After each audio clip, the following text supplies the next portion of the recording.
Hello, everybody. Hello, Coffee Forest. No way. Oh my god, so last time.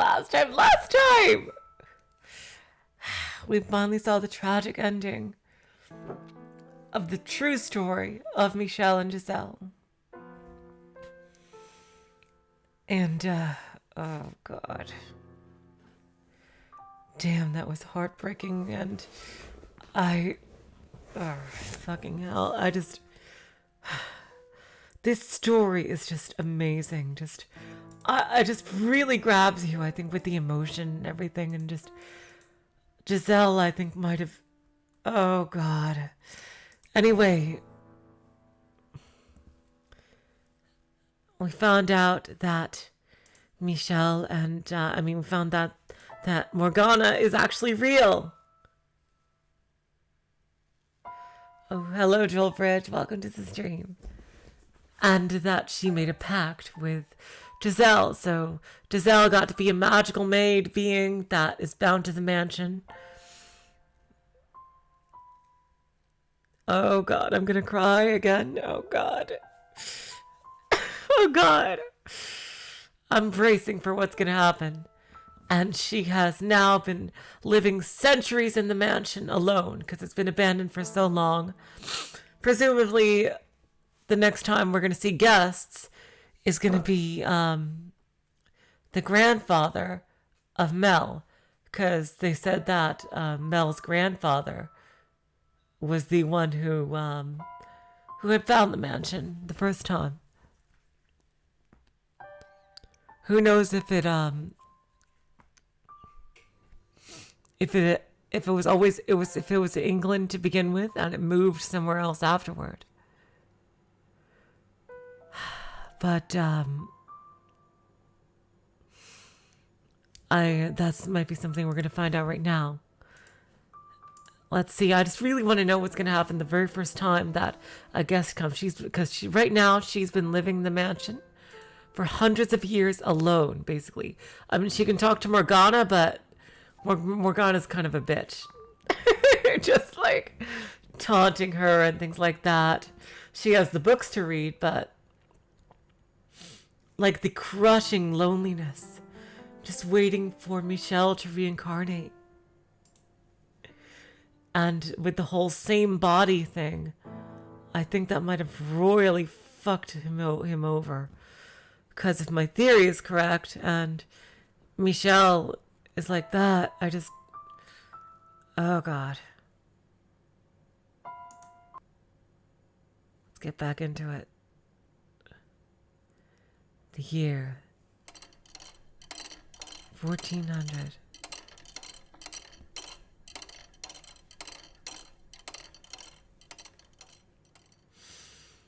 I mean, we know it does, Joel.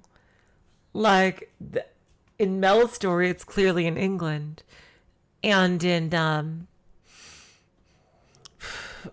Jacopo's story, it's clearly in America. So it has to move through time and space. My characteristic energy and cheer were disappearing. By then, I hardly ever raised my voice anymore.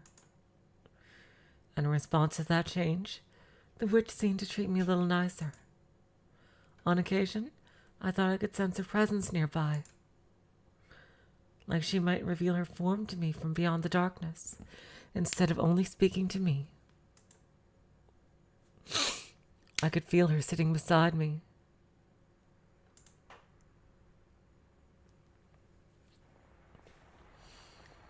Giselle, do you think you're still Giselle, even now?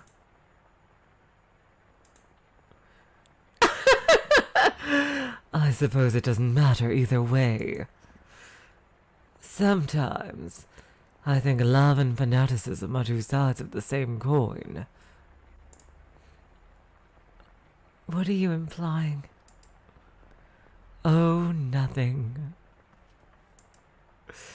I have an idea, though. Why don't we make you some new clothes, my dear? The loom should still work, thanks to you keeping everything in order. Hello, Lambda Delta. Welcome to the stream. Where is the original home of the mansion? I'm not sure. I think England. That outfit's an artifact of an age long past by now. You know how long it's been? Vaguely, but yes. As we speak, time still marches onward. Not too quickly, and not too slowly. But at the same pace you are breathing. As you're breathing, I should say. Now, on your feet, Giselle. We have plenty of time, so let's make you the perfect maid's outfit.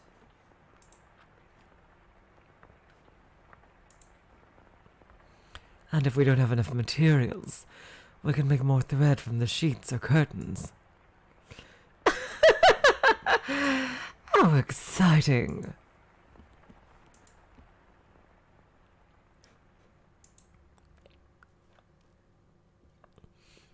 Following her instructions, I wove garments in a style that did not exist in my era.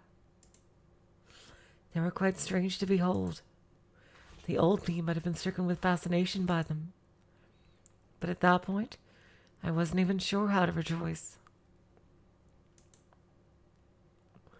How to be impressed, or how to be moved anymore.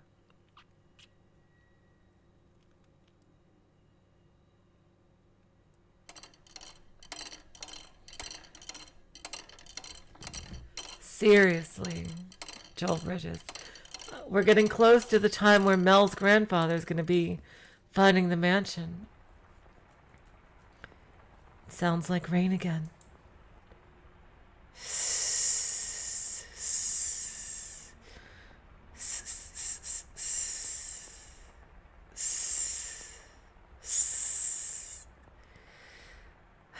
What year is it?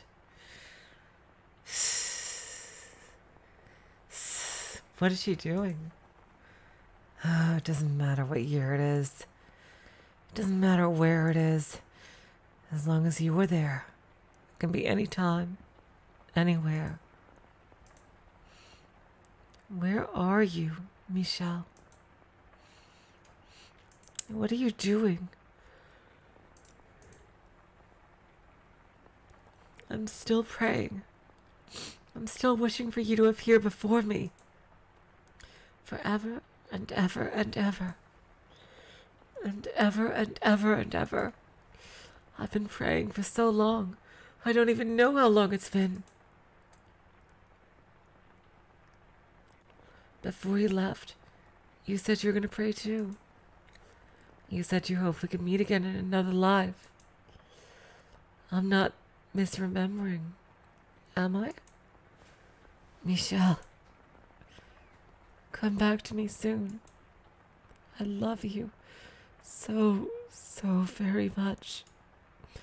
But my memories of you are starting to fade. What did your voice sound like? What kind of faces did you make? Where did you like to put your hands on me? I don't want to forget. I want to always remember. My memories of you are the only thing holding me together. But they're slipping away from me. How did you speak? What kind of things did you talk about? She should have kept a journal. I'm losing all these memories. Please, Michel, come back to me before I forget everything. My beloved master.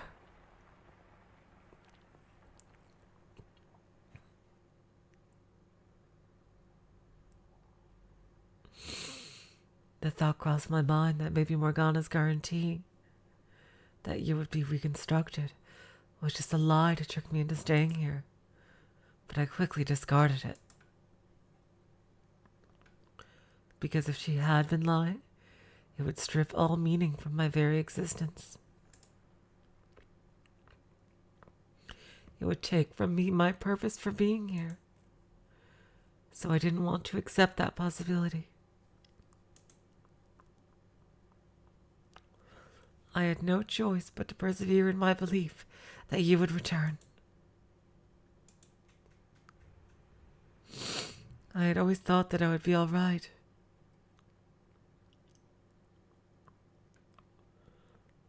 That my faith would never waver. I still believed in myself. That you can be the happiest, most optimistic, resolute person in the world, and you will still break eventually. It's like near automata kind of thing.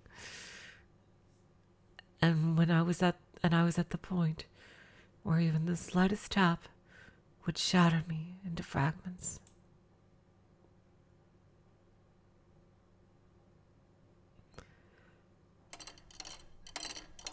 Here we go. It's Mel time. Several hundred years after I was enslaved within the mansion, something changed for the very first time. Sunlight, which I had not seen in all that time, shone in from outside.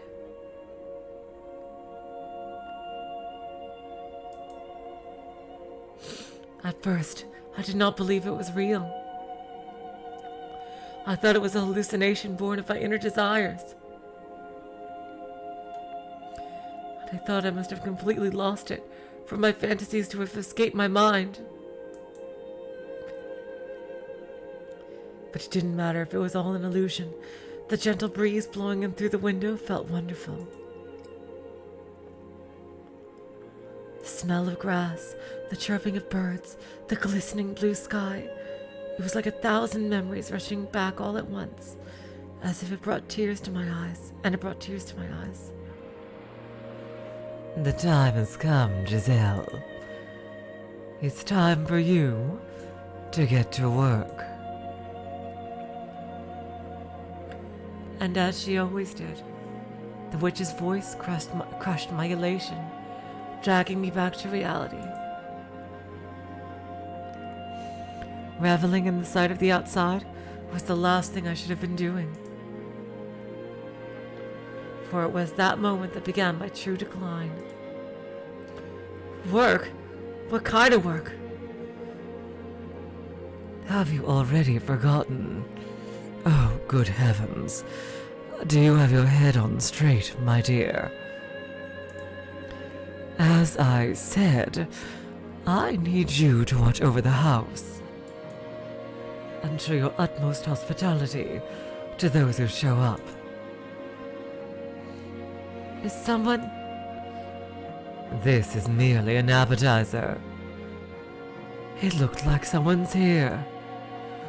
Hold on! I have no idea what I'm supposed to do! Do the same thing you have been doing. Be a maid. Convince the house's guests that this is a wonderful place. Make them enjoy their stay.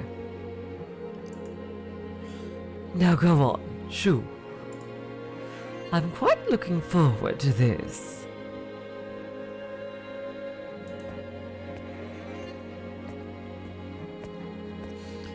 The bar has been removed, but will the door open?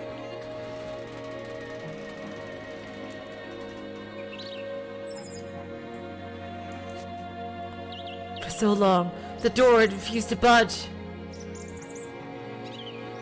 For so long, light had forsaken these halls. For so long, there had been no trace of life. And now all of that had been turned on its head. I felt like I had stepped into heaven on earth. I know it sounds melodramatic, so please don't laugh. It was almost certainly a perfectly ordinary slice of nature. Leaves and grass rustled in the wind, flowers specked the earth, and in the distance was a city I didn't recognize. I wondered where I was, of course, but I neither shouted nor jumped in surprise. Instead, I found myself accepting of my circumstances, as unnatural as they might have been.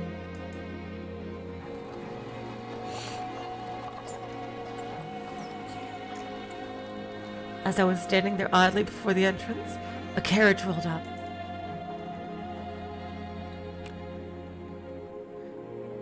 Egad, could this road be any bloody worse?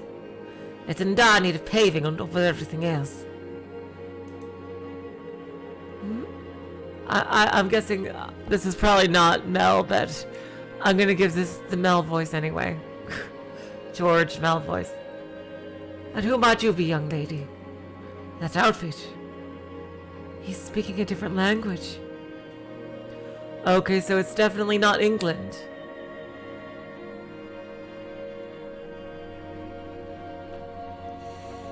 The middle-aged man approached me. From his attire and the way he held himself, he appeared to be upper class.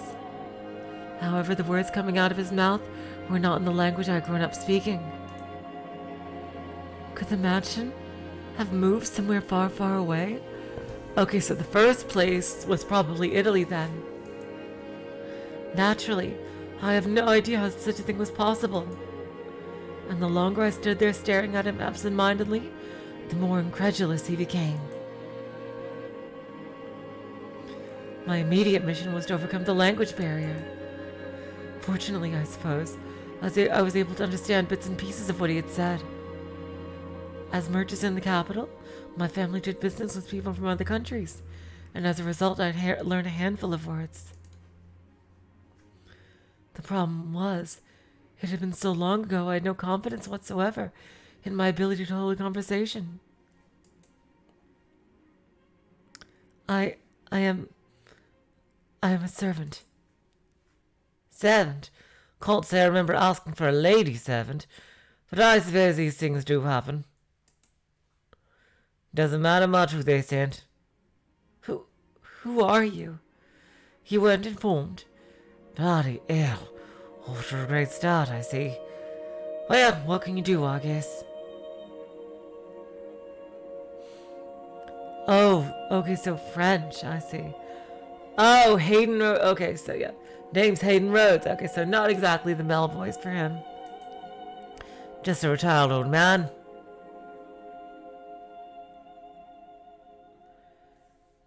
And I am sure you've already guessed. This man was the Rose siblings' grandfather. Yep. He was also the first person I served under as the maid.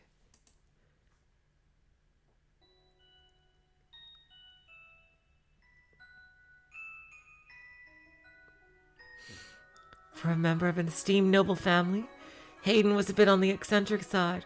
Oh my god, all the first door music! Oh my god, wow! He only hired a handful of servants, claiming he was not fond of clamor. There was a single chef, a physician, a servant to take care of all of the cleaning, and me, who served as his personal assistant. Okay, so we have Goda, Nanjo, and Kumasawa and Shannon here. Okay. Sorry. And I suppose she's the Genji of this, though. Whenever he got the chance, Hayden would chase me down and make me practice proper etiquette. According to him, I had much to learn. You are at least technically a servant of the Rhodes family, young lady, so I can't have you going around playing the country bumpkin act. Yes, sir. And we'll have to do something about that accent too while we're at it.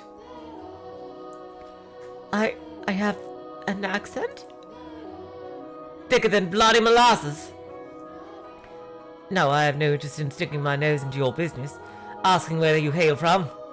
But while you're here, you must act the part, young lady. Lucky for you, I'm retired, and I have all the time in the world. I'll teach you everything you need to know about proper etiquette. All right. Speak up, will you? Yes, sir!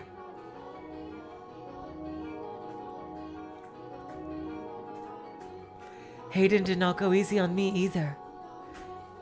Oh god! Was the girl he died having sex with the maid? Son of the... Oh, God, that... What kind of a nightmare would that be for her? Oh, God, I really hope that's not her. Oh, God, oh, God.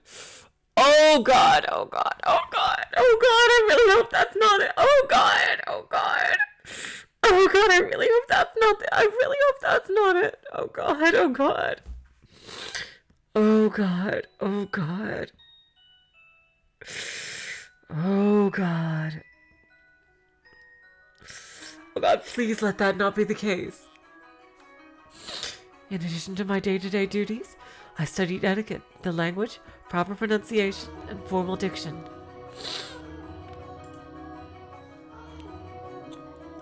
Anytime I made the slightest mistake, he would shout his dissatisfaction.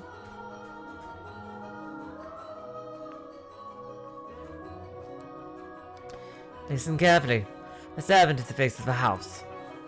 Servant's garb is a master's garb. Always keep this in mind. You're not just a maid. You must always act with elegance and grace.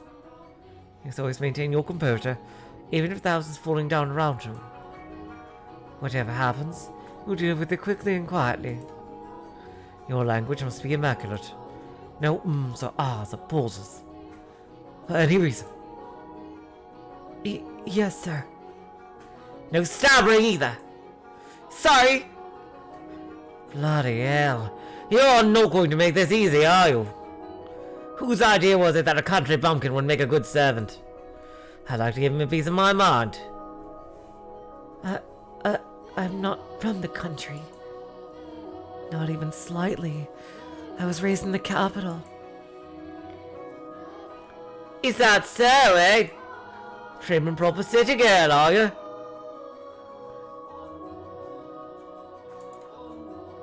I agree, Lambda Delta. I love the side view of her sprite here. It's really good looking. In that case, you should be a quick study. Absolutely. Oh my god, she's doing the puffy cheeks thing. Oh my god, you're right. I can learn anything in a week. Tops. Piece of cake. No problem. She's getting her personality back. Oh my god. She didn't lose herself. Oh my god. Is that so? Alright then, starting tomorrow, I'm tripling your lessons. I didn't think this through. Oh my god, I'm so glad that she didn't lose her personality. In addition to being my master, Hayden was my teacher. When he yelled, he grew twice his size, and I shrunk to half mine. But it wasn't at all an unpleasant experience, because I knew he wasn't raising his voice to belittle me. His instruction may have been harsh, but it was human interaction. There were people around that I could talk to, and that was wonderful. I was starting to regain some of my humanity.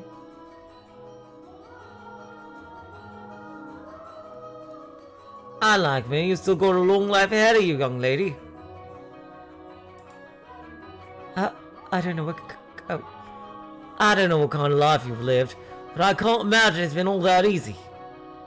Not many servant girls of your age without a home to go back to. Which is why you need to learn this. Once you've got all the rules and customs down, you'll be able to hold your own in any noble estate.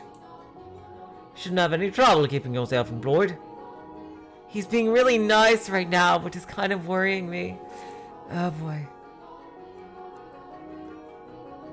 I'm sure you think I'm just a loud, obnoxious old man, but I believe we met for a reason, so I hope you'll stick with me. I, don't think about you like that at all, Master. Oh God. You're a remarkable man. Oh God! Oh God! Oh God! Oh no! Oh no! Oh no! Please don't go there! Please don't! Oh God! Oh God! Oh God! One more time. I deeply appreciate your generous consideration, Master, from the bottom of my heart.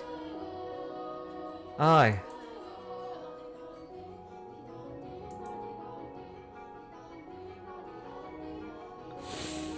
Oh God. I didn't know much about Hayden's situation, why he had retired to the mansion all alone, away from the rest of his family.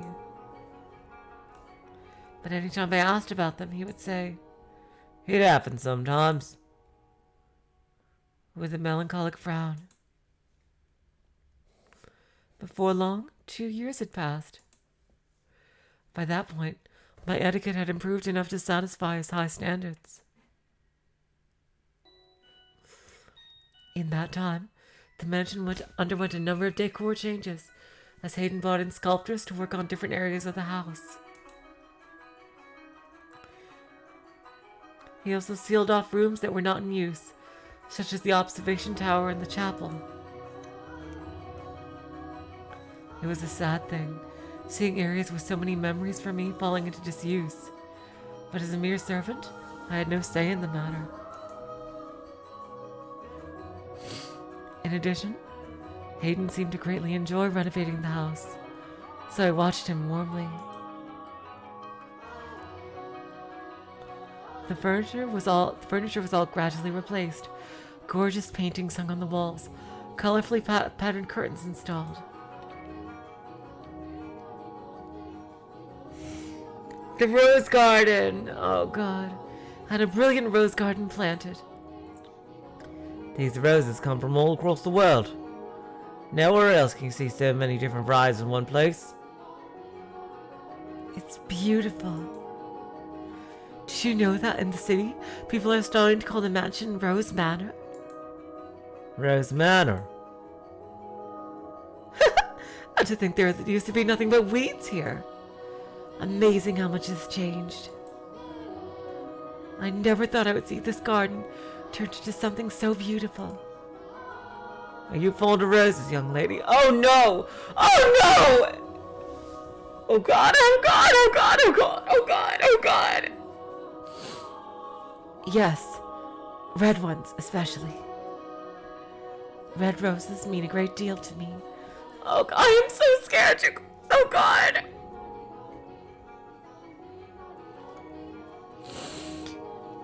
They remind me of a time long past.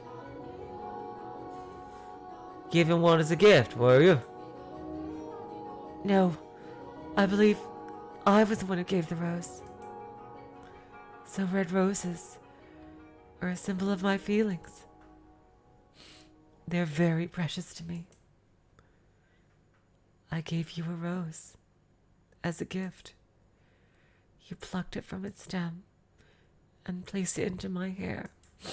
Oh God! Am I remembering correctly? Yes, you are! You are! Oh God! You should have written this all down! Oh God! My memories are so vague now. I can't even remember. Oh no! Oh no! Oh God! Oh God! Oh God!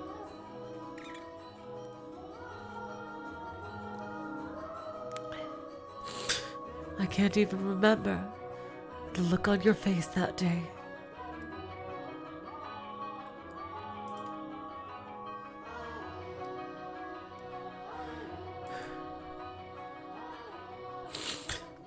There are some kids I'd like to give roses to myself.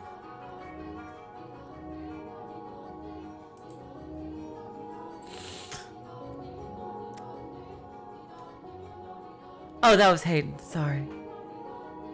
There. Some kids I'd like to give roses to myself. Who? My grandchildren. Oh my. You have grandchildren? Aye. Well, we haven't been in touch for some time. Last time I saw them was 4 years ago. When my second grandchild was born. Interesting. Yeah, oh my God. Sweetest girl in the world. With lovely flaxen hair. She's going to be a real beauty when she grows up. And totally not a friggin' psycho, cutting people's hair off and placing it on her own head. Anyway, they're wonderful kids. One day, I want to hand this garden over to them. each and every rose, containing my hope that they'll lead comfortable, healthy lives free of strife. I'm sure your wish will come to pass. Oh God! Oh God! Your grandchildren will have wonderful lives. Aye.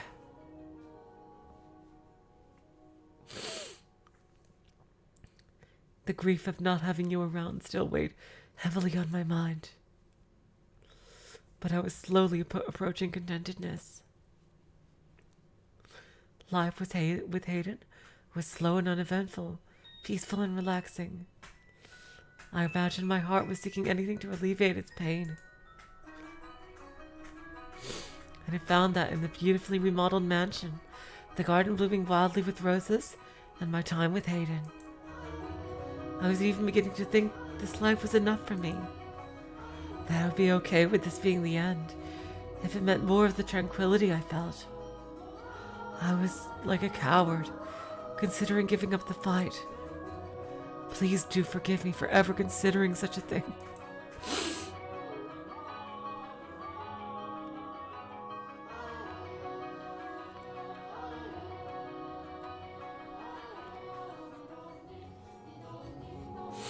Hayden seemed to be in high spirits that day.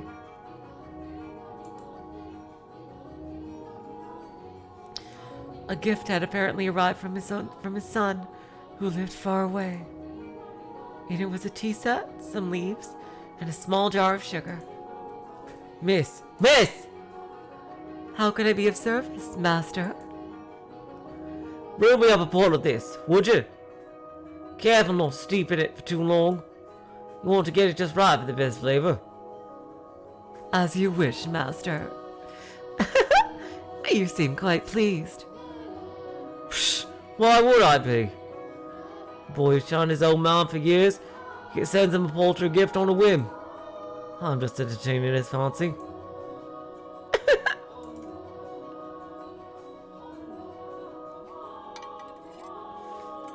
Your tea is ready, master. Ah, what a wonderful smell.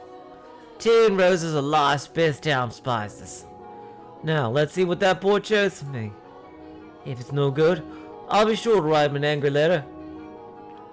He looks so happy. He must really love his family. It's a little bitter. Shall I brew another pot? No, it's not your fault. Must be something in the leaves. Would you like to add some sugar then? There was a small jar of it with the tea set. Now that's some bloody fine sugar he's procured. White as snow, sparkles in the light.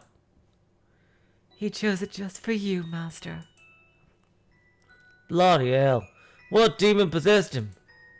All right, give me 2 spoons then. Yes, master. Here you are. Oh, splendid. This is some exquisite tea. Sugar balances the bitterness of the leaves perfectly. I guess that boy does have some... Master? Oh, God! Oh, okay, so it's not what I thought, but oh my God! Mel's father killed the grandfather who actually is not, and that story was a lie. Oh my God! Who? Ah! Master! Master! The doctor! I need to find the doctor! Water. Oh, water. I'll get you some water anyway! So please hang in there.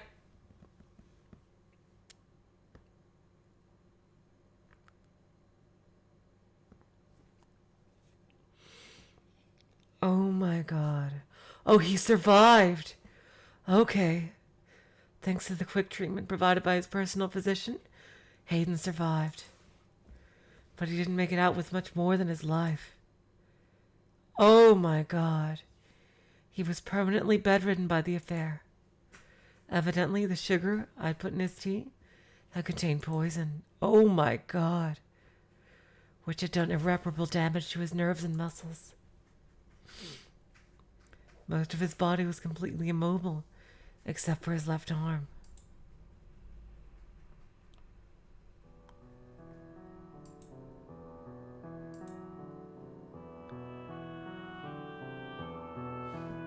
Can I bring you something? Some water? I've had more than my fill of water. You don't need to wait on me hand and foot. That face says you need to distract yourself by working. Remember what I told you? Noble family servants must always act with elegance and grace. You must always maintain your composure. But how can you expect me to remain composed? If I'd only examined the sugar more thoroughly. Giselle, there is no way you could have known that.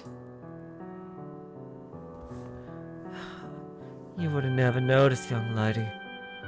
I examined the sugar, and I didn't see a bloody thing wrong with it. He was damn crafty, that's for sure. Why would he do this? His inheritance, I presume. Something must have come up, and he needed money quickly. Oh, God. That's no reason to poison your own father. Damn, angry sprite. Blood is nothing but an obstacle to ambition. Or maybe he just hated me. How could anyone possibly hate you? Perhaps that could be sadder than me, you know. Well, you live as long as I have, you're bound to make an enemy or two. Mine just happened to be my son. I was planning to give him everything anyway. He didn't have to do all this. It would have all been his. Master. Killing me doesn't accomplish anything. I guess it doesn't much matter. So, could I ask you something, young lady? What can I do for you? I don't want to get it out that Aiden Rhodes was poisoned. So could you tell people? Oh my God. And people warped the story. Oh my God. And I passed away peacefully with a beautiful nurse, tending to my every need. You're not dead yet! Please don't talk like that! You're scaring me! No stammering. But... I'm not saying it'll happen immediately, but I am an old man, and one day, you'll wake up and I'll be gone. This is about my own pride, not my son. Last thing I want to go out with a black spot on my name. Tell me you'll do this, Giselle. He's never said my name before. As you wish. Thank you. You're a peculiar girl, you know. Sometimes you seem even greener than the leaves in the summer. And sometimes you seem like I've seen 12 kinds of hell. And every so often, you seem not of this world. Your skin is pale, hands cold as ice. At one point you thought you might be death himself. And I was wrong about that. You've too big a heart to be death. You care too much. You must be carrying a very heavy cross on your back. What am I supposed to do? I don't want to lose you, Lord Hayden. I don't want to lose this life. You have someone, don't you, young lady? Someone you're dying to meet again. Thank God this guy turned out to be good. But also it sucks that he has to fucking die. I was so scared that this guy was gonna be evil. Oh my God. How in the world does he know that?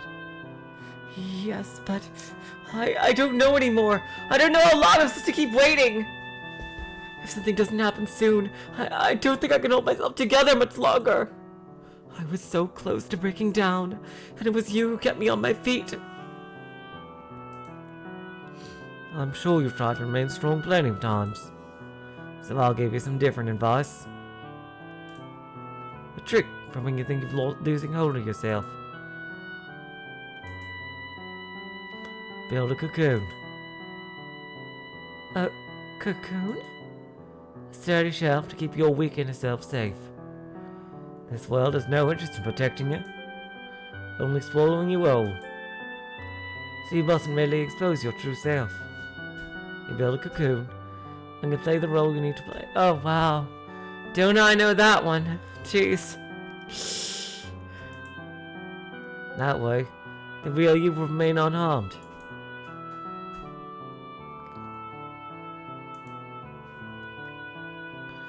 It's not pleasant to hide yourself like that, but it's better than letting the world crush you. Yep, that's true.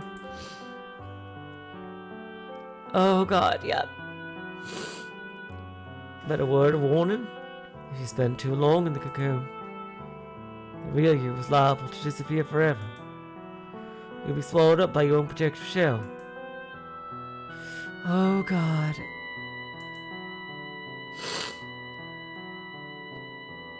I hope you find whoever it is before it's too late. Now, I think I'll get some sleep. All this talking's worn me out. As you wish. Good night, Master.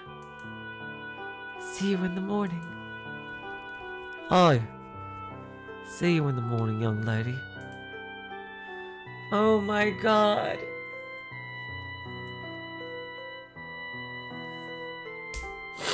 The next day, Hayden was dead. He had strangled himself with his left hand. Oh my God. I should have been more attentive.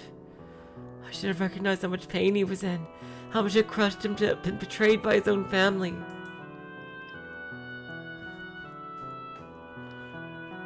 I should have realized how he truly felt, how fragile he really was.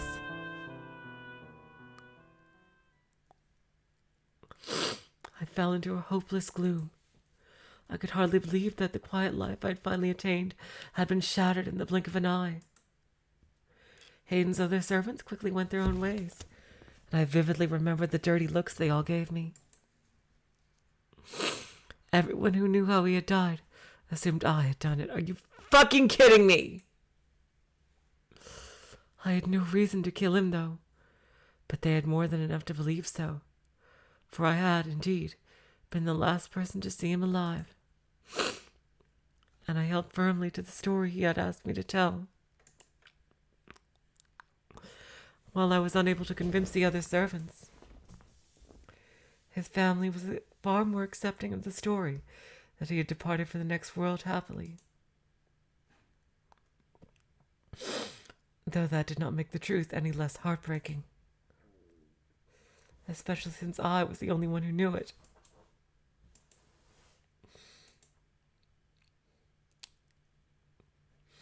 Oh God, Giselle. Why does this always have to happen? I was happy, but I could never seem to keep hold of it for more than a flash. Despair always comes marching in to rip it away. What am I doing here? What kind of person were you, Michel? What kind of person was I?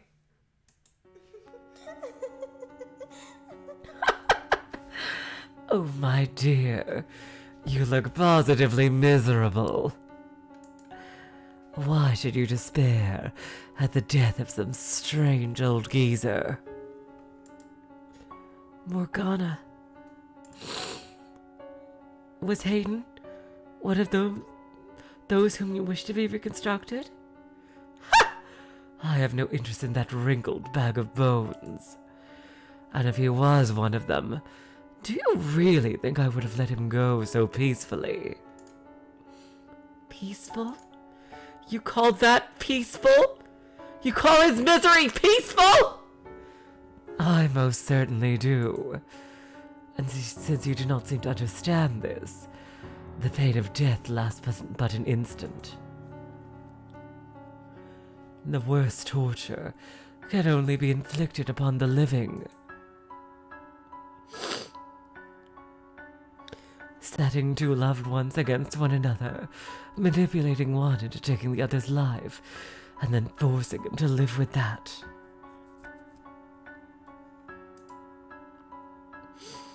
Oh, the stage hasn't even been set yet, my dear.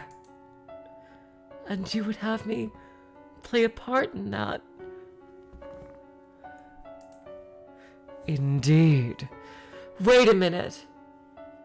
Is Morgana using Michel or the white-haired girl or whatever to get revenge on all these other reincarnations of other people that wronged her in the past? Is that what the prequel is about? Is the prequel about Morgana and the first incarnation of the people like Jacopo and Mel and Mel's sister and and Bestia? Oh my god. Because that would be really interesting if it is. Indeed. You agreed to accompany me. You are here to be my guide. And you're doing a wonderful job of it so far. I haven't done anything. Oh, but you killed that old man, did you not? Thanks to you, my wish is one step closer to fruition. What do you mean I killed Hayden? You mean to claim you didn't? Tell me, who was it that put the poisoned sugar in his tea? No, I didn't mean to! Oh, your intentions are irrelevant, my dear. Everything moves along the path forged by my wish. And you shall continue to follow its will. Ah! You know what? I'm done feeling like this. I don't want anyone else to go through what Hayden did. And what are you going to do about it? I'm done listening to you. Without me, you have no influence over this world. Oh! So, I'll die. I'll take my own life right here and now. I grabbed a nearby knife and held the tip against my breast. My hands were shaking, my heart pounding. My whole body was racked with terror, but I could have sworn I heard Morgana gasp. This was her one weakness, I thought. What are you thinking? Don't do this, Giselle. Don't be foolish. Put the knife down right now. I'm done. I'm done trusting anything you say. Giselle, put the knife down!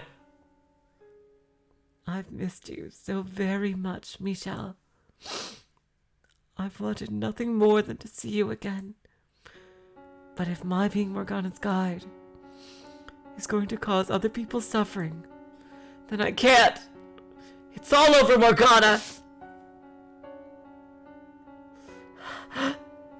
Huh? There's no blood? Not even pain. Why?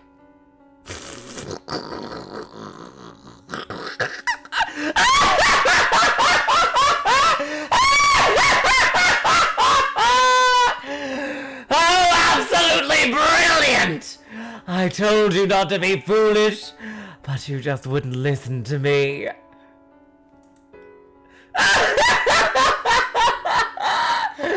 Such a silly girl!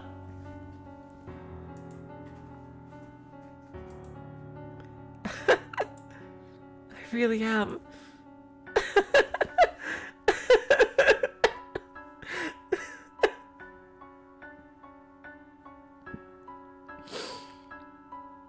I couldn't even die if I wanted to. Learning that absolutely crushed me. My backup plan, the one escape route I had thought available to me, had been ripped away. My spirit crumbled, and I felt myself sinking into a vast darkness.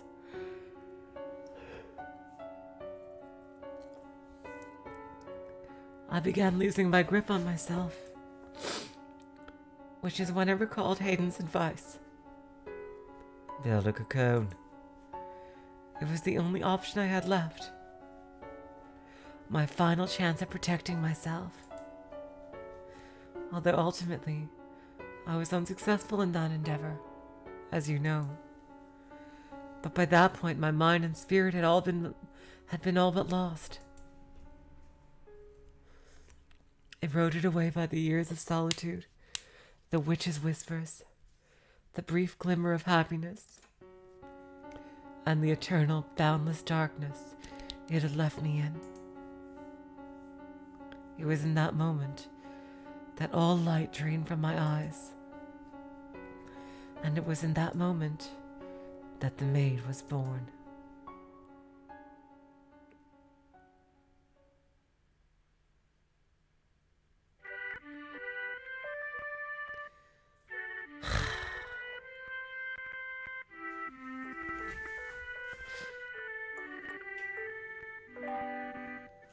Oh dear, Snow, come over here.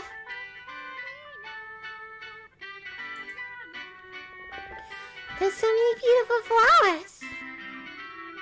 Now, Nellie, there's no need to run. You're going to fall, and you can't say I didn't warn you. Hello, I've never seen you before. Are you the new maid? Good afternoon, Lady Nellie. That is correct. It is an honor to serve you.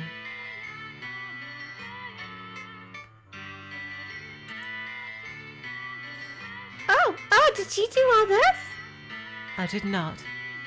The garden was your grandfather, Lord Hayden's work. Wow, is grandfather a wizard?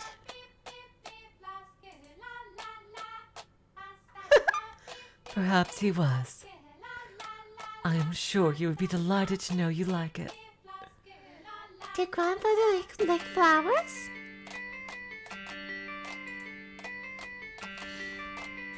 Yes, he loved them quite dearly. Wow, I love flowers too. I've never seen a garden with so many pretty flowers. Did you know this kind of flower is called a rose? Just like our name. Why, yes, they do sound alike. And like the flowers, you are also a very sweet little girl.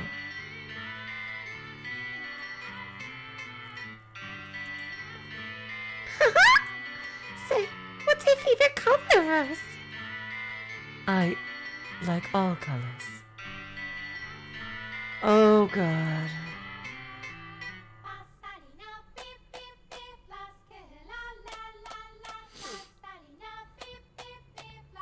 But you don't like any the most? That's too bad. My favorite is pink.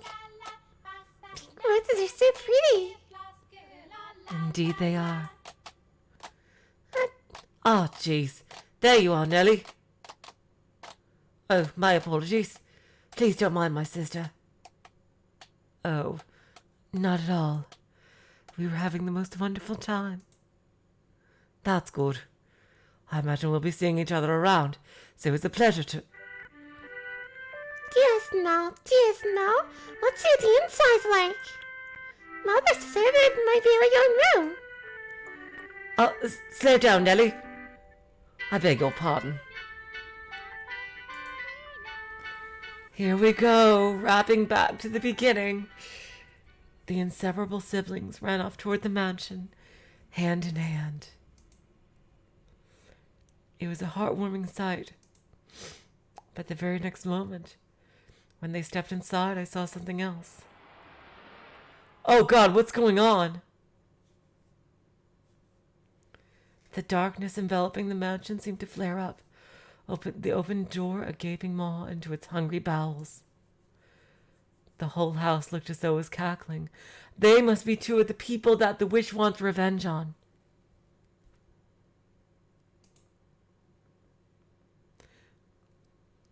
It was, I presume, the witch Morgana's madness taking form. A manifestation of how she felt now that her centuries in the making wish was bearing fruit. Those two children were the ones Morgana had been waiting for. Had I still had any willpower to fight left in me, I would have taken them by the hands and sent them somewhere far away. I would have done something before the house swallowed them up. But instead, I just gently lowered my eyes. Misfortune would surely sink its teeth into those two children before long. Pain and misery would befall them. I knew no good lay ahead for them, but my heart had all but frozen solid. I had my hands full taking care of myself, so I let Hayden's beloved grandchildren fall into the witch's hands. I was, for all intents and purposes, Morgana's marionette.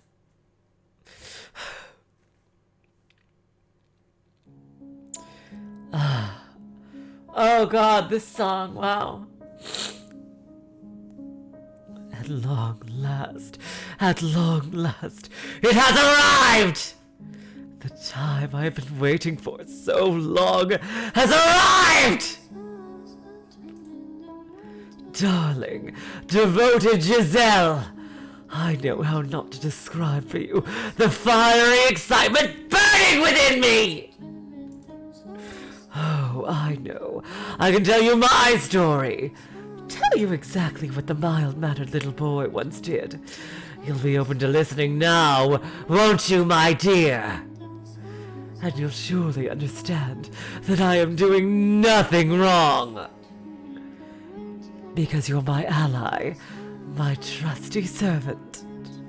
You and I, we live in the same world. We're as close as family, are we not? Yes. As you say. So let us curse them.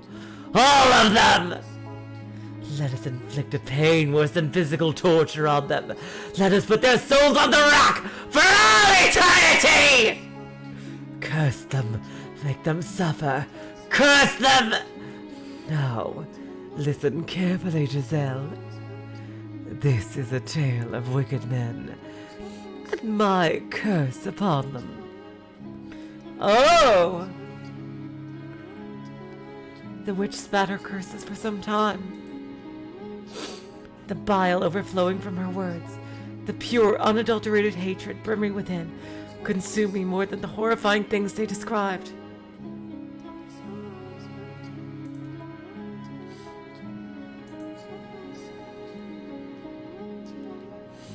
She was brutally honest, each word a carefully sharpened blade of animosity.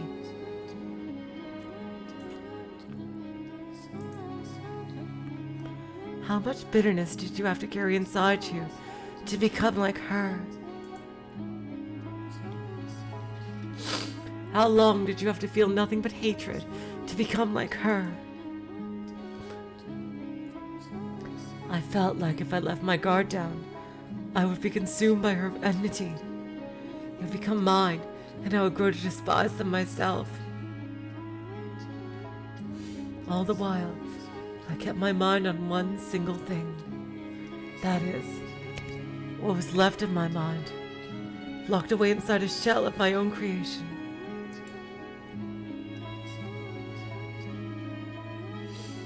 It was that solitary truth that allowed me to hold on to my human emotions, to continue believing. I'm always waiting. My love will never fade. When I was still my old self, I called them master and would do anything for them. Michel, that was their name. They were beautiful. They had pearly white hair and ruby eyes. They are going to come for me.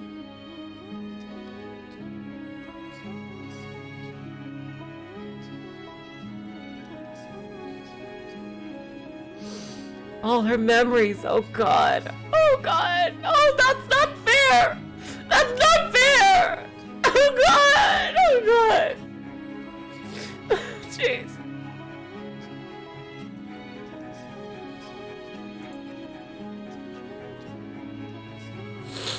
That's not fair.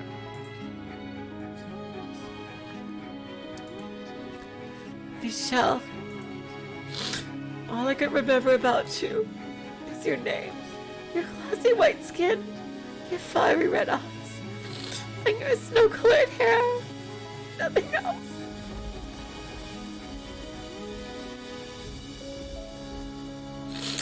And that's why, when I saw her that night, dripping from the storm raging outside, I thought, you're finally here.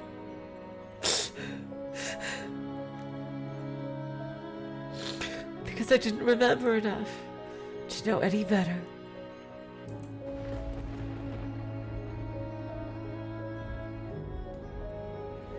You already know of who I speak of, don't you? The person who called upon Rose Manor that fated stormy night?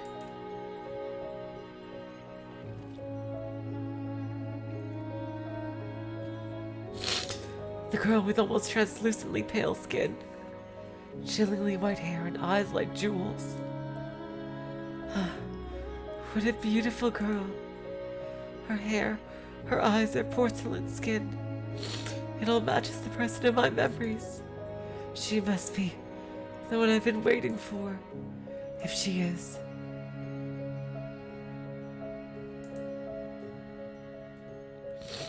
Is something the matter? No. I just thought that I felt someone watching us. It's only your imagination, I'm sure. If not your imagination, then perhaps some unseen force was watching you. Unseen force. Are you familiar with how people refer to this mansion? Rose Manor. Yes, indeed. It is called Rose Manor because you can smell the sweet fragrance of the rose garden, even at a great distance. But that is not what I meant. It is said that a witch resides within this house. A witch? I have not heard of any such stories. You probably wouldn't have. It was a very, very long time ago. Nothing you need concern yourself with. You have a peculiar presence about you. Should I consider that a compliment? A peculiar presence, she says. Does she sense something in me, as I do her? This has to be her then. Her name. I need to ask her name. It's getting late. You should get some rest. Our room has already been set aside for you.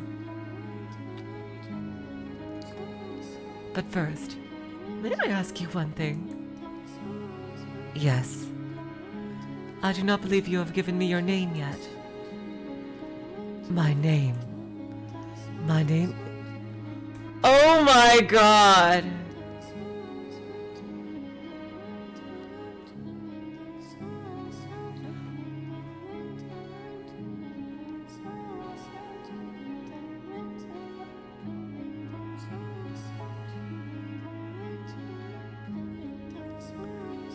Wait.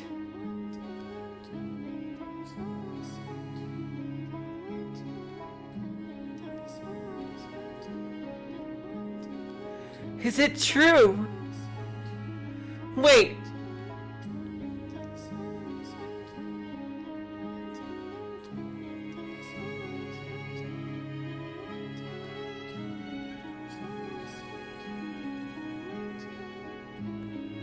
Is Michel? Ah, I knew it. You are the one. What?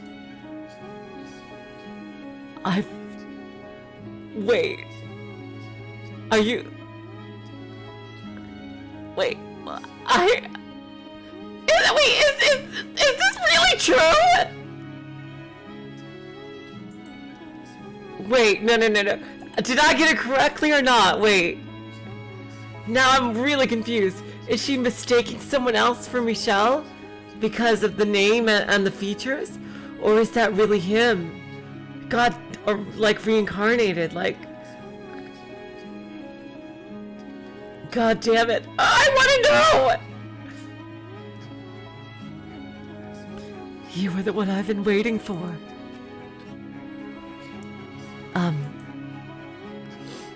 I've endured so much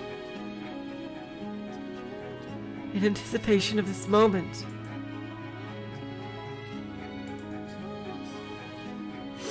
So that I could reunite with you. You came to this place to see me again, did you not? How tight to those wonderful memories, so you can make it back to me. I never gave up hope. I always believed, and I hope you'll praise me for that. And I ask you to please say my name. To please make me...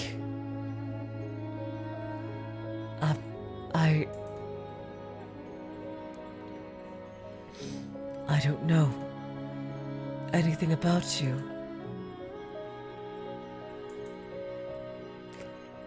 I'm sorry. You seem to be confusing me for someone.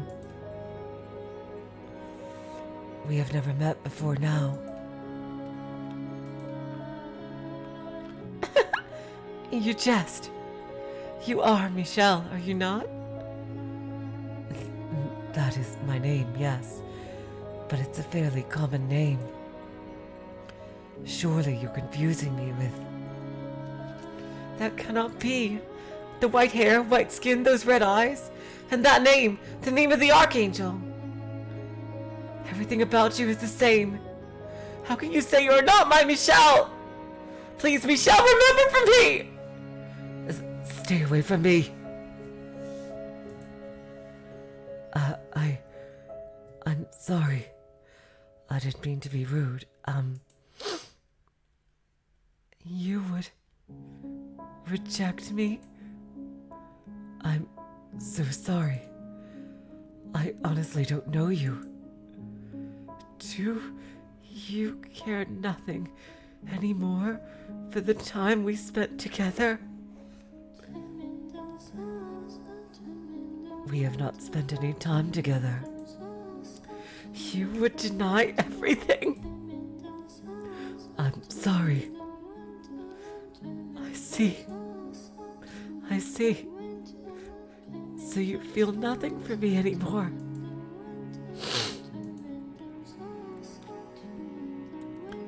You do not need to say anything. I understand. You are feeling a great deal of disgust towards me. No, or perhaps it is fear. Yes, you were always so kind. You would not easily allow yourself to succumb to hatred. I understand. Please forget everything I have said. Oh, I understand. Please forget everything I have said.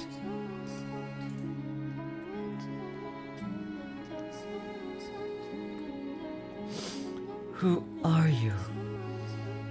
I am but a simple maid. Nothing more.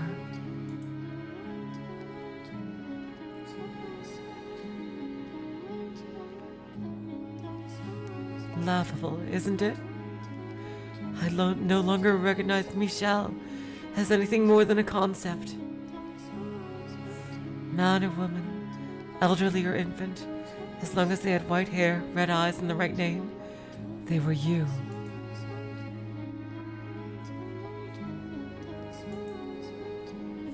I needed anything I could get. I was so desperate that the thought never even crossed my mind that she was not you. What do you think, seeing me like this, that I'm helpless and hopeless?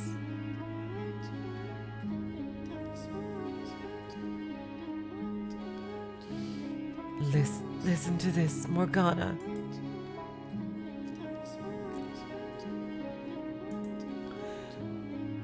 Michel is back.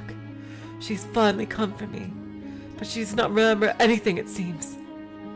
Not me, nor our past, nothing. She saw me and was afraid, in fact. Are you listening, Morgana? Ah, darling, devoted Giselle. You poor, pitiful soul. That must have been quite harrowing. But don't worry, darling. You still have me. Besides, this might not be your only chance. As long as you continue on, Michel could appear before you again. Do you think she will remember me next time?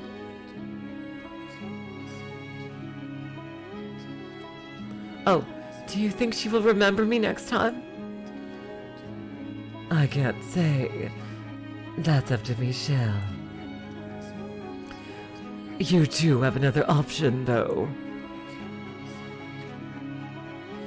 Forget Michel yourself, and seek out a new master. Someone who can be yours. Someone dedicated and faithful, who needs you. Someone worthy of this mansion.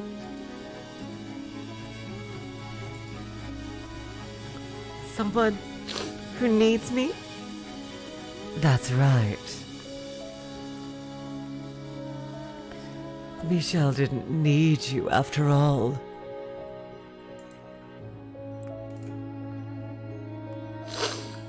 It's all right. Don't worry. You have plenty of time.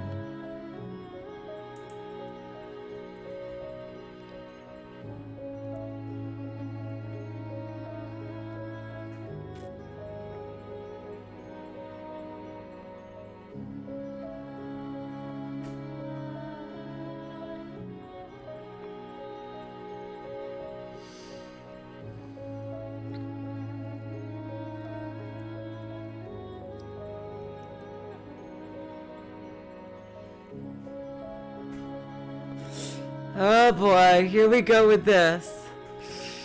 Everything of door 1.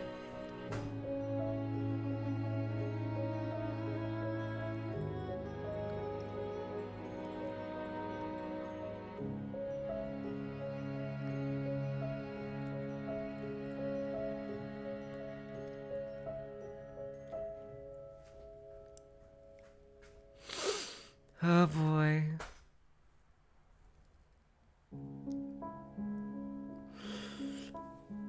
It's just progressing automatically with the sprites here.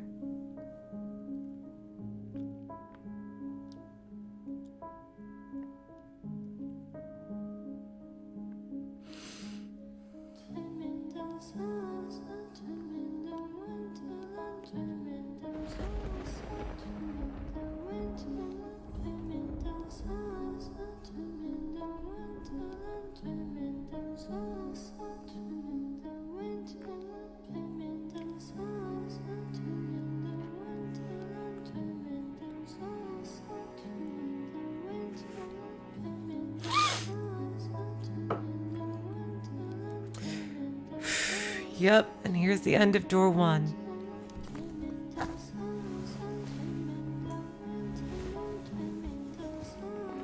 I wonder now what's gonna happen between door 1 and 2.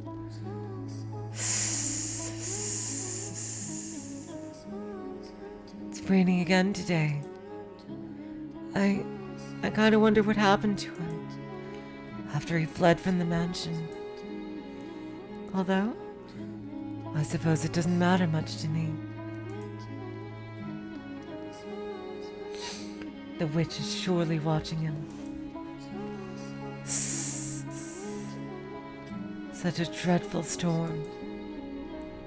It sounds like someone crying.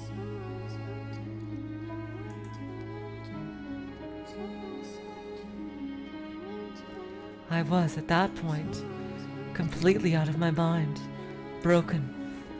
My smile, frowns, and gasps had all been replaced with imitations. Really, he did become a priest. Shortly afterward, the flaxen-haired boy moved out of the house and went on to become a priest. The girl fell ill a few years later, her disease eventually taking her life. But the boy never once returned home.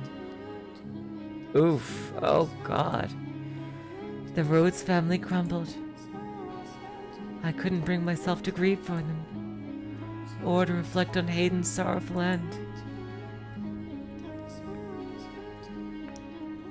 I simply waited for time to begin moving once more.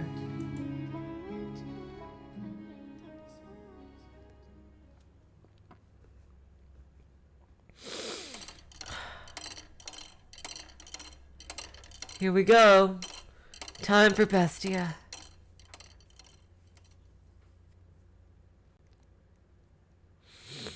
Little remains to be said about my broken self.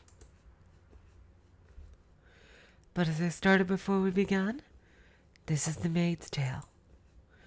So I would like to take this opportunity to elaborate on events I was unable to show you before. That is, if you can bear listening to such a dismal, miserable story. Here we go, Bestia Town music. Sir, I already told you of my meeting with the beast, so I will begin the second tale from here. Oh, after Bestia slaughtered the merchant, who showed up at the mansion, his mad laughter echoing through the halls.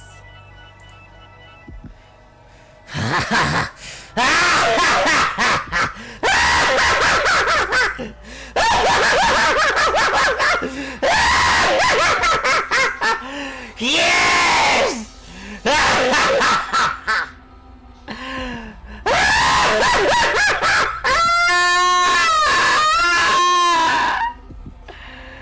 Oh God, that takes a lot out of me.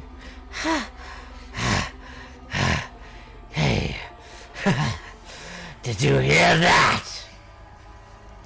Did you hear his screams? He said I was a monster. A mutilated body lay sprawled across the living room floor. As you can imagine, that was my first time ever seeing such a bloody, mangled corpse.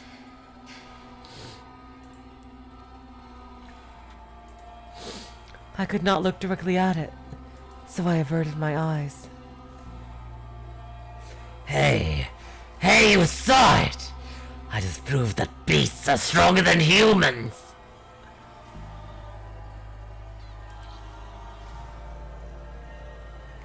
Indeed you did. I know! I've got a great idea! You asked if I wanted to become the master, and I said I did. Which means you work for me, isn't that right?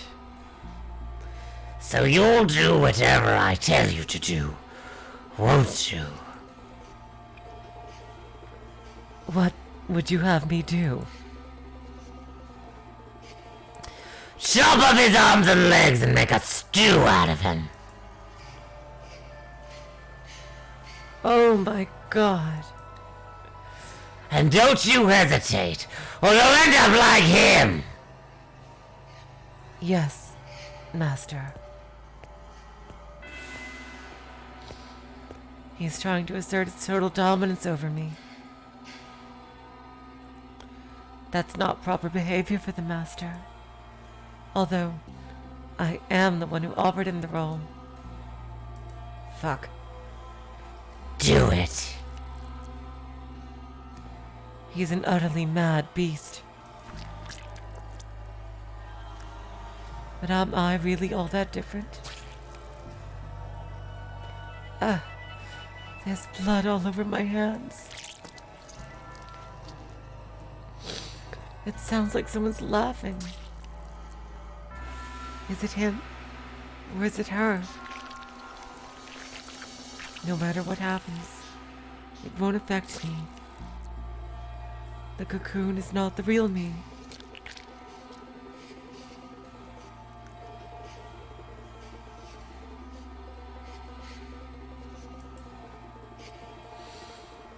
I was looking down at what could only be described as a pile of human debris. I had done this, but the fact did not register with me.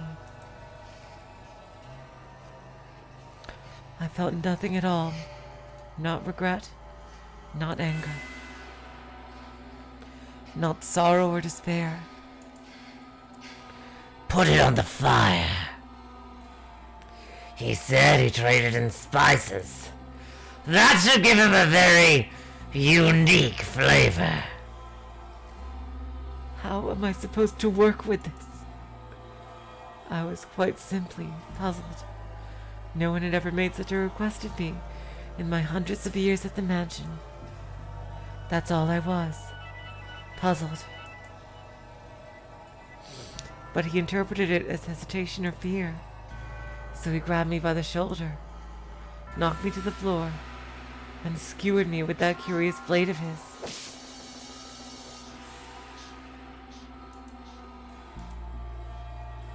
For the first few moments, he wore that deranged grin of his, but as seconds passed, it slowly transformed into shock.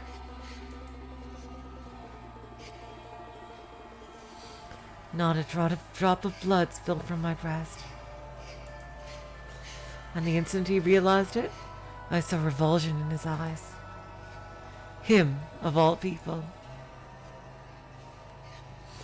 A man who cackled as he slaughtered others was disgusted by a mere maid.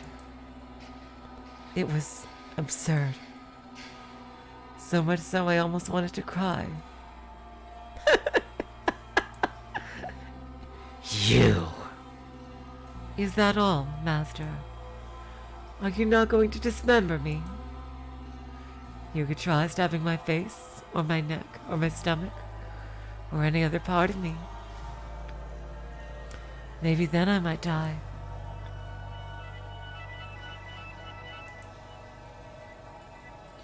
Oh, now. Don't look at me like I'm some exotic creature.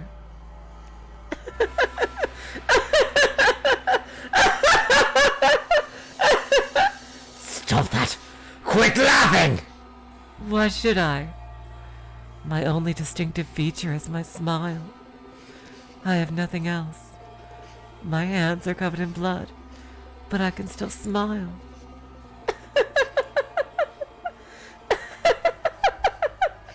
It's ridiculous. I get it now. You're the witch, aren't you? Ah, I see. Only monsters have had a place here.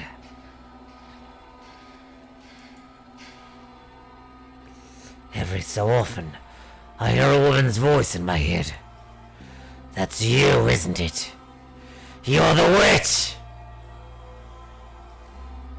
Monster, witch, maid.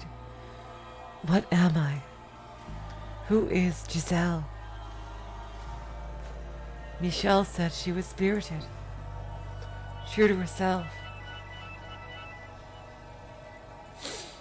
That she often laughed and cried and shouted.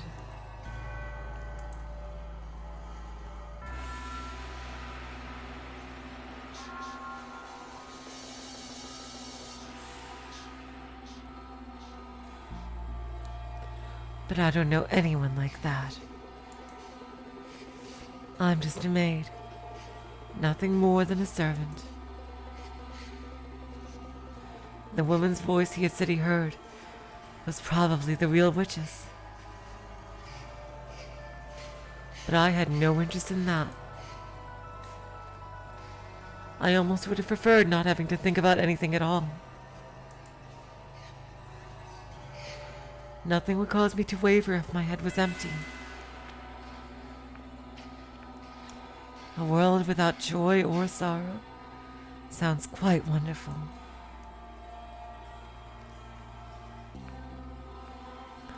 But nothing ever went the way I planned. For the white-haired girl, whom I thought I would never see again, appeared before me once more.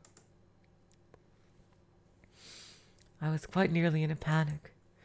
Beneath my perfectly practiced smile was a veritable storm of emotions. Faint hope flared up within my shell. Perhaps this time, Michel would remember me. But that hope was, unsurprisingly, in vain.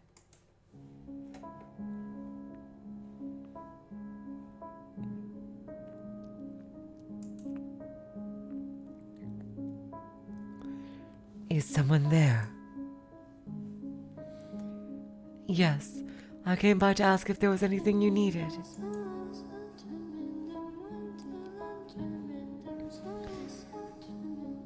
I cannot offer you anything extravagant, not like before, but I am here to provide you with anything in my capacity.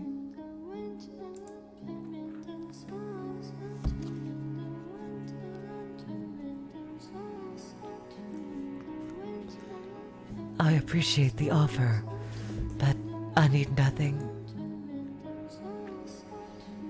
Being allowed to stay the night is more than enough.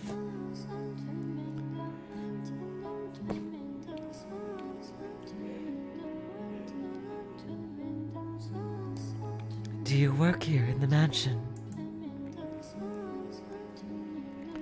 Yes, indeed I do. I have been here for a very, very long time.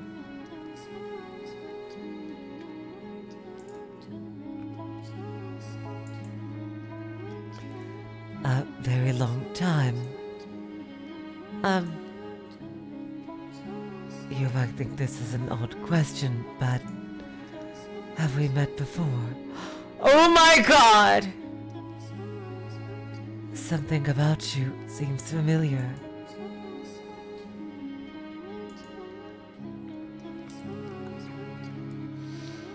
And I get the feeling I've been in this mansion before. Yes, we have met. It was quite some time ago, though. When was it?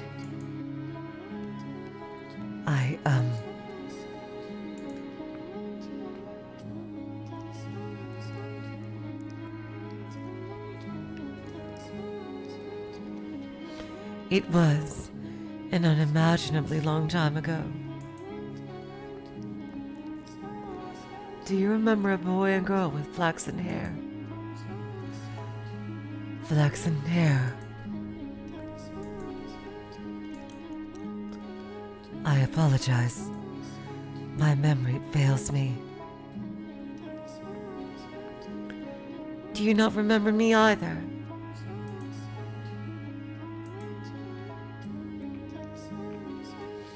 I was afraid of this.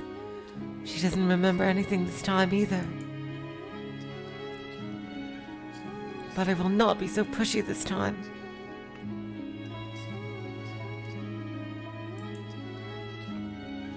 I could not bear to be so blatantly rejected again.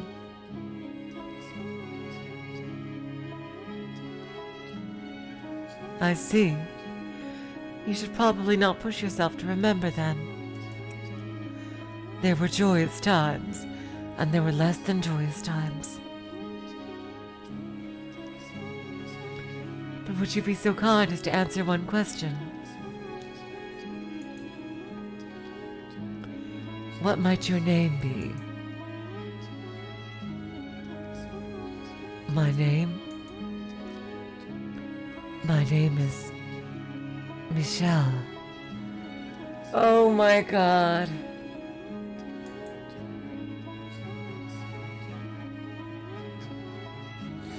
White hair, red eyes, and the name Michel. Why must you continue to bring me pain? Why can you not set me free as you were supposed to? I see. So you're Michel again. Again? You should get some rest. I will make tea for you in the morning. Also,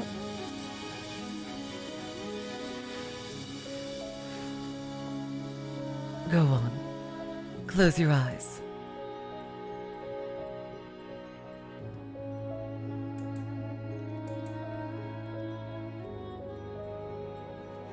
The white-haired girl lay so quietly in her bed, I could not tell whether she was asleep or awake.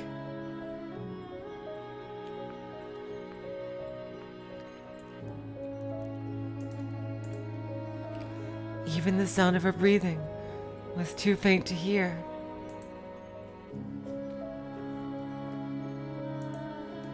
Standing over her, looking down at her, the locked away despair and wails of lamentation I thought myself no longer capable of came bubbling back to the surface. But can you honestly blame me? I have been waiting for Michel for so long.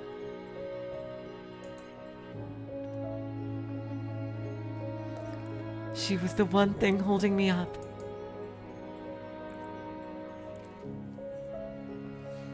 She was the only thing keeping my broken self from falling apart completely.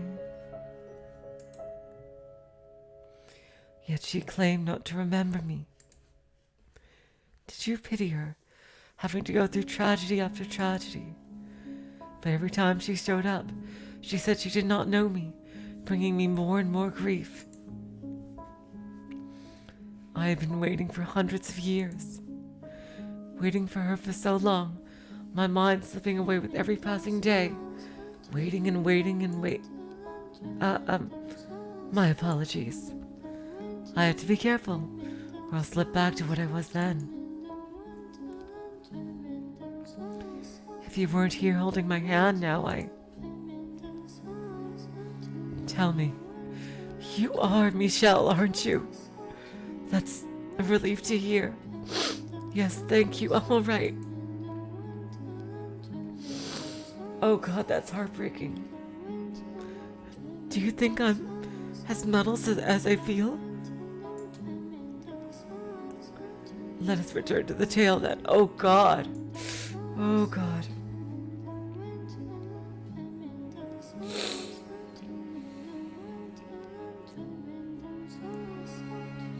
You don't know what it feels like. You don't know how much it hurts for someone who you've waited so long for to say they don't know you. You have no idea how much it crushes me. Rather than feel like this anymore.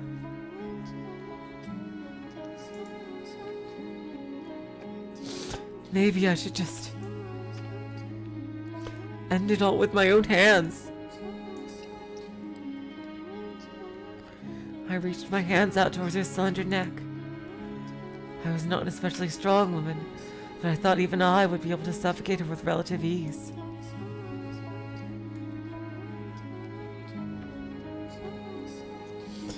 She is blind at that, so she would be able to run.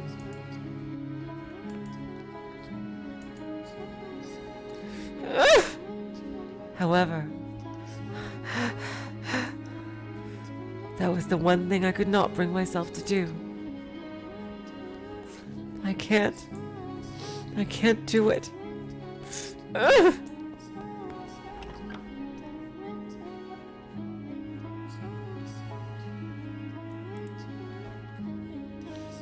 I ran and I ran and I ran, though I knew I had nowhere to run, plunging myself into the mansion's darkness.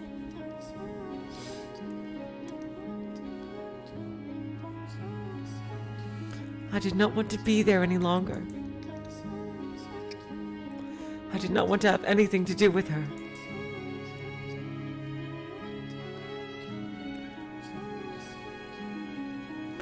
But being an inhuman inhabitant of the house, I could not close my eyes or plug my ears to what happened within its walls, as much as I may have wanted to.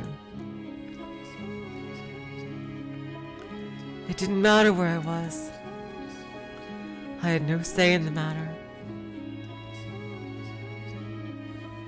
I was forced to observe the events until their tragic conclusion.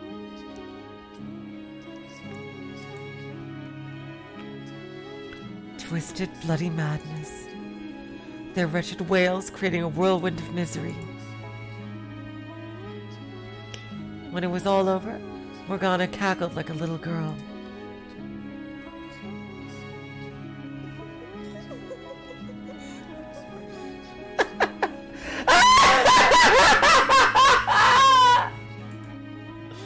Go on.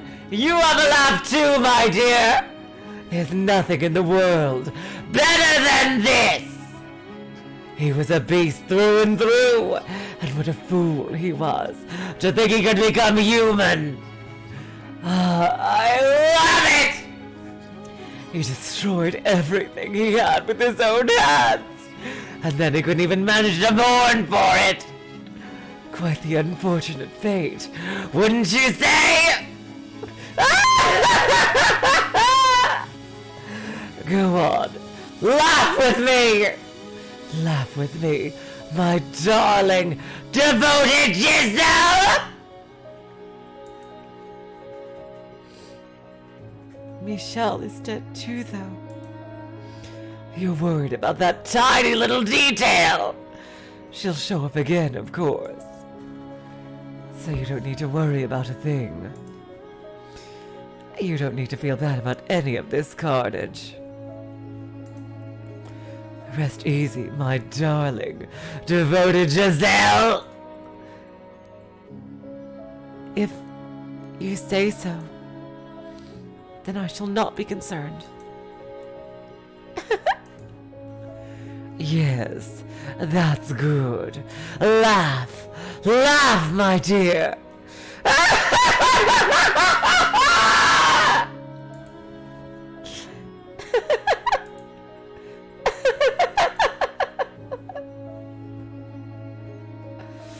Oh, God.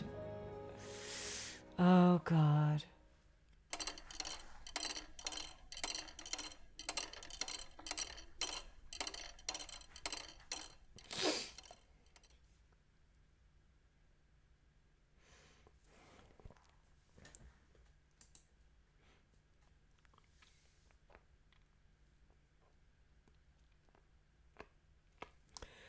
It looks like we're going to be, yeah, we still have time. It's not time yet. I don't want to call it too early. We'll see how long Jacopo's story takes. And, because after that, we're probably going to get to something new. So, yeah, we'll do Jacopo's story here at least. I apologize for making you listen to my dreadful stories for so long. You must be quite weary of them by now. But worry not, for this is the final one. And despite being the end, it is neither dramatic nor exciting. It was a single phrase, the most insignificant of things, that caused me to completely lose myself and forget I had long, long ago been the woman called Giselle. There was no malice in it. It was but a simple greeting. Do you remember how the first time she arrived, Michel said I had a peculiar presence about me?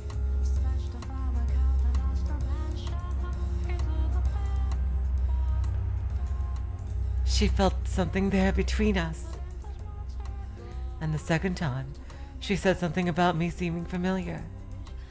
She did not remember why, but her soul recognized the bonds we shared. so I assumed that the next time she showed up, she would feel something even stronger, or perhaps even have her memories. Despite having been let down again and again, I still held on to the faintest glimmer of hope. But when she appeared, she was someone else's wife. Hey, maid! Get out here! She's the head maid! I'm right here, sir. Is something the matter? I figured you should get to know her as soon as possible, since you'll be spending a long time looking after her.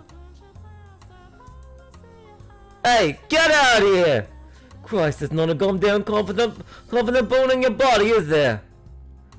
I'm sorry. I'll be right out.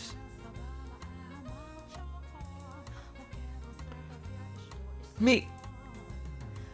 The first thing she said when she saw me was, "It's a pleasure to meet you. It's a pleasure to meet you. What had I spent all that time waiting for? It was all for naught.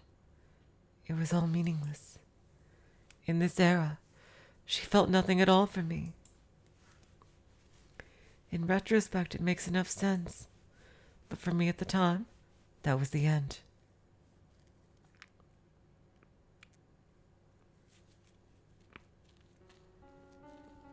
Morgana.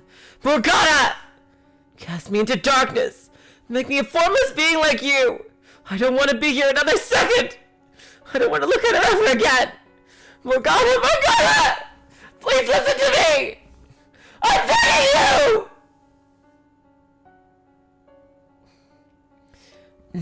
No. What's the matter, my dear? It's not like you to throw a tantrum. I can't take it anymore. I can't do this. Michel again. Oh, you poor thing. Betrayed 3 times now. Morgana. You pitiful girl. Don't groan like you're having a bad dream, my dear. I am here for you. Please, Morgana, erase me from existence. If you go away, then I will be all alone. And that would be absolutely dreadful. But I... Tell me, what torments you so, my dear? What? Michel, who I've been waiting for so long, doesn't... Oh, you poor thing. You've spent so long riding the currents of time that you've lost sight of yourself. What? You've convinced yourself that someone else's story is your own. Someone else's? Yes, indeed. It was such a beautifully tragic tale that you fell in love with it. It resonated so deeply with you that you felt their pain as if it were your own. What are you talking about? Wow, she is a bitch. My God. I wanted to tell you, my dear, but you were so convinced it actually happened to you that I couldn't bring myself to take it away. Then, what about Michel? She is not the one you're waiting for, and you are not hers either. Then, what about Giselle? That is not your name. Then, who am I? Who are you? That's a very silly question. You are this mansion's cursed witch. I'm the witch. That you are. My God, she is an evil, evil bitch. You are both the maid and the witch. But how?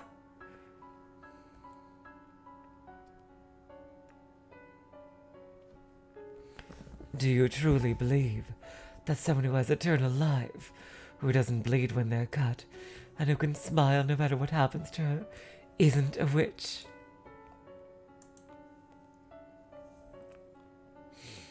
How much of this Giselle's memories do you actually possess, my dear? How clearly can you remember her life? You can't, can you? You don't know what kind of story Giselle and Michel wove. And you wouldn't, because you're merely an onlooker. Much like you are now for this present tale.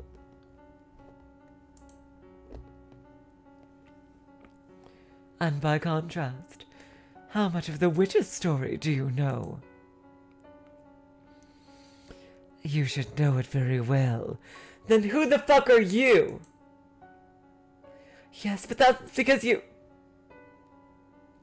No, my dear.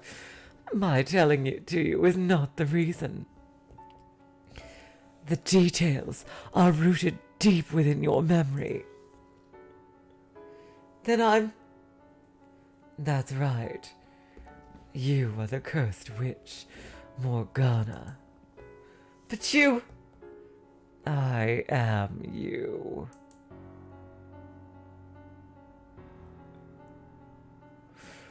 Wow. My God. This is some serious evil right here. Holy shit.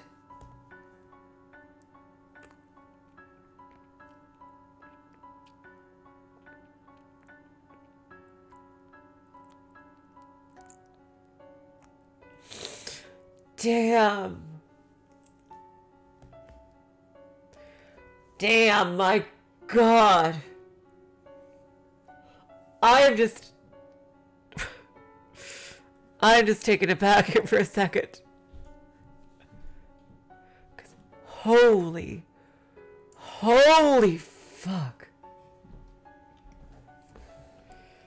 This has to be one of the most evil things imaginable. I'm gonna bet that Giselle is one of the people that the witch won a revenge on. Maybe even the one that she won a revenge on most of all. She's bringing her the most misery. Her and Michel.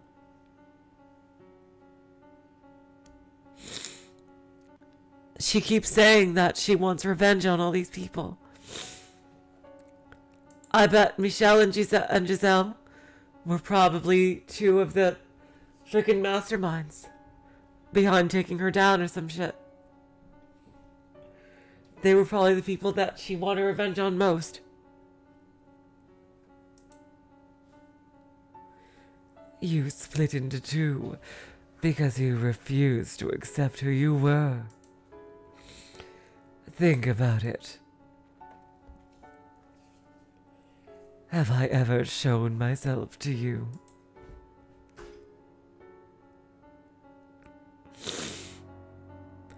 Have I ever shown myself to anybody? That's why. I'm the witch. That you are.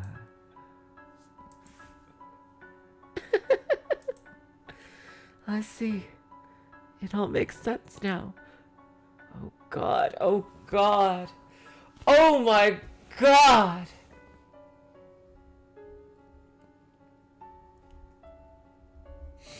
Surely she got herself back at some point then. Because how on earth would she be telling this story to Michel? Everything has fallen into place.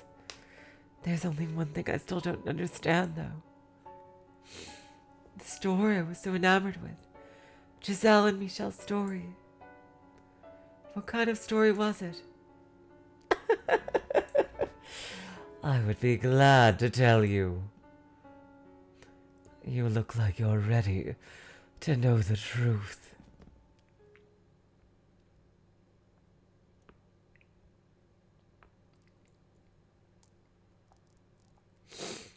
I believed every word she said. All my worries melted away like they were nothing. The sight of the white-haired girl no longer kicked up waves in my heart.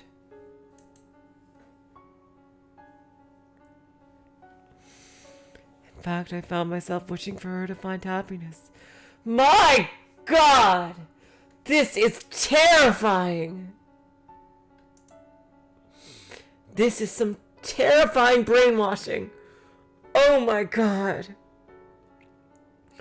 Michel, please, please kick Morgana's ass. Please. I am begging you, kick her ass, please. Look what he did to your fucking wife. She did, I should say. Oh God.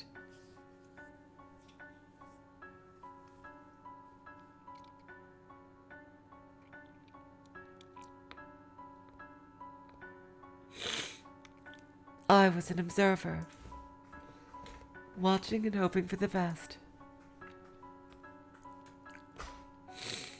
The tragedy that befell her did sadden me. But I felt bad for her like I would a character in a story.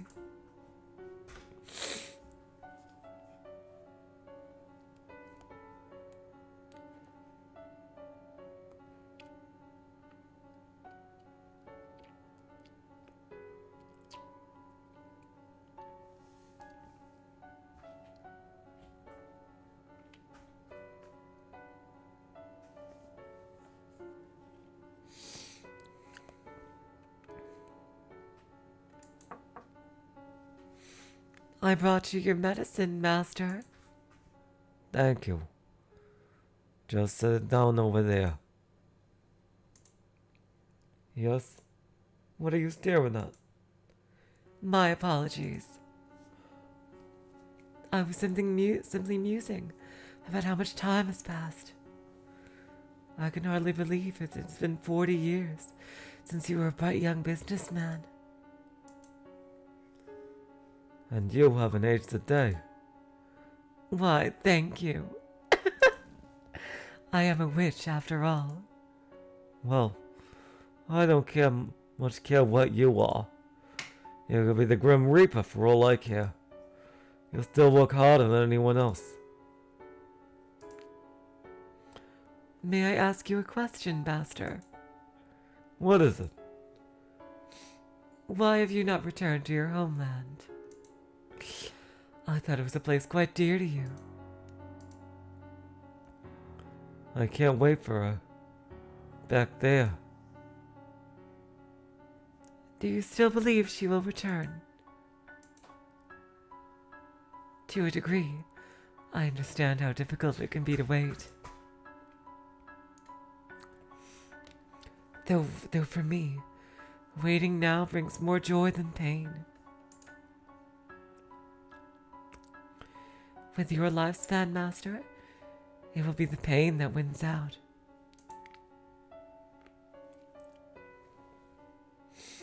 Perhaps you should consider letting go. Tell me, what's her name? Really, Michel? Why, yes, it most certainly was. But why would you ask such a thing? Have you forgotten your own wife's name? You have waited for so long that it would seem, like me, some part of you has begun to break down. You poor, poor man. You know, you look a whole lot more pitiful than me. Oh my.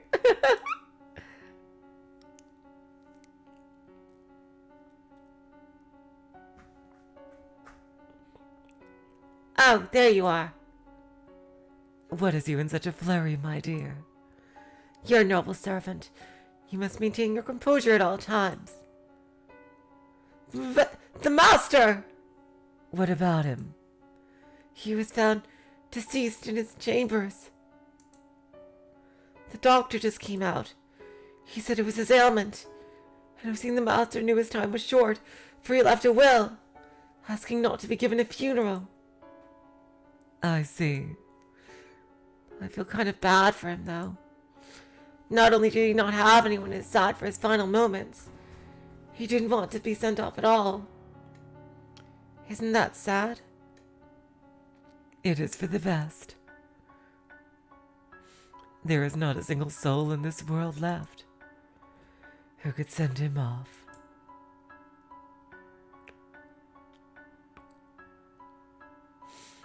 With your era drawn to an end, this mansion will soon return to existing nowhere in this world.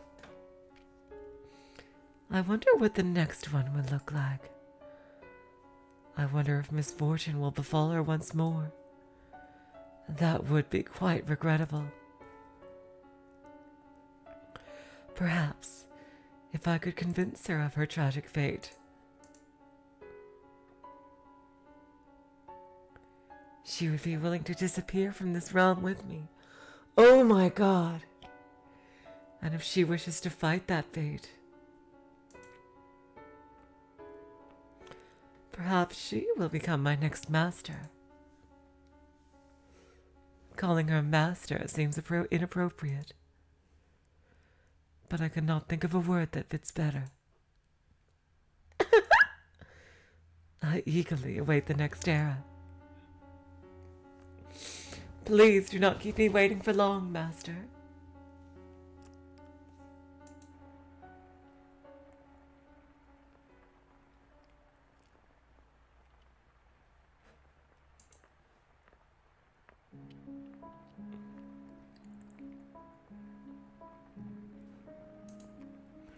Okay, you guys.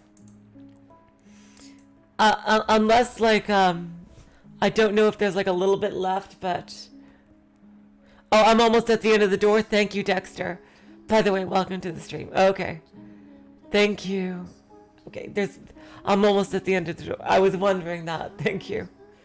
Time pressed onward. And then, at long last, you arrived. This is a brand new door.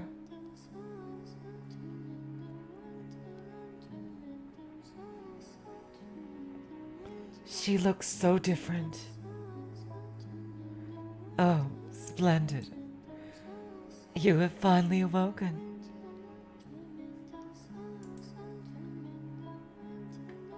Oh, there's a lot left? Okay.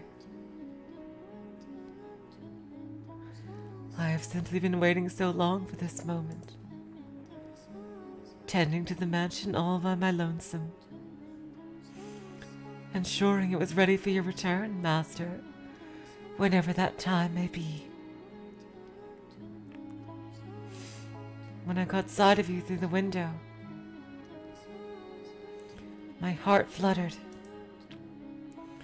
The time had finally arrived.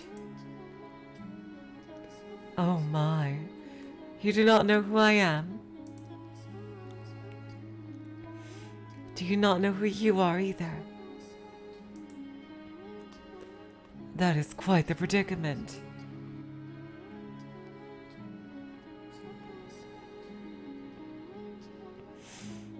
Then how about this? I am a servant of this mansion, and as such, I am familiar with the many incidents that have taken place here. I shall show you the history of this house, master. Let us be off then. And fear not, I merely entreat you to not let go of my hand. Should you hold it tightly, you need not worry about being washed away by the waves of history. No matter what happens, you mustn't let go of my hand.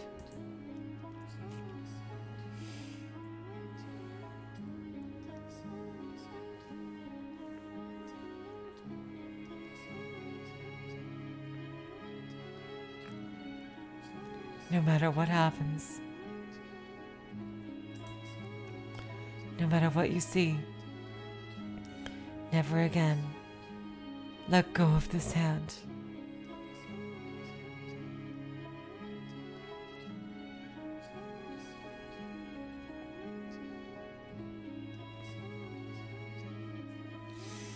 Dexter, is this what you're talking about, or is it a little more than this?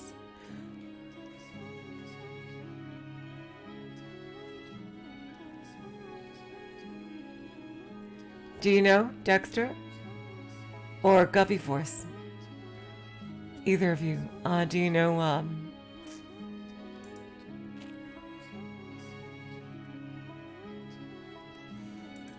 do you know if it's a little further than this, or no?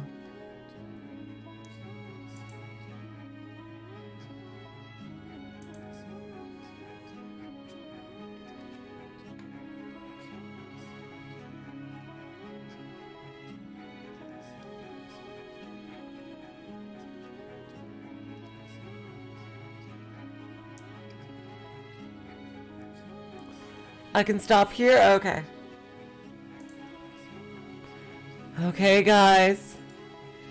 Wow, I am super hot. The final visitor.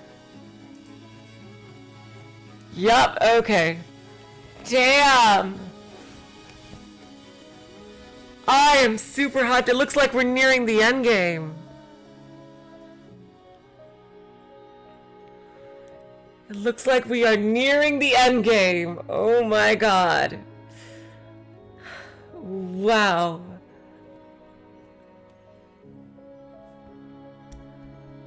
Oh my god. I can't wait to see what's happening now, because I assume we're going to get a tale in like either the 1900s or modern times, or even like a future thing. It could quite be possible with all the computer stuff going around.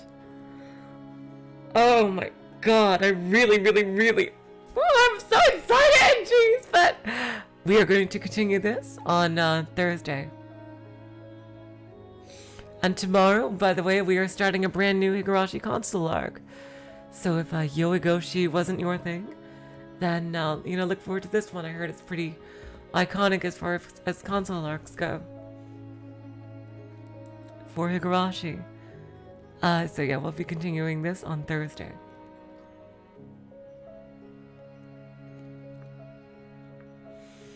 I'm really excited for the next part too, Lambda Delta.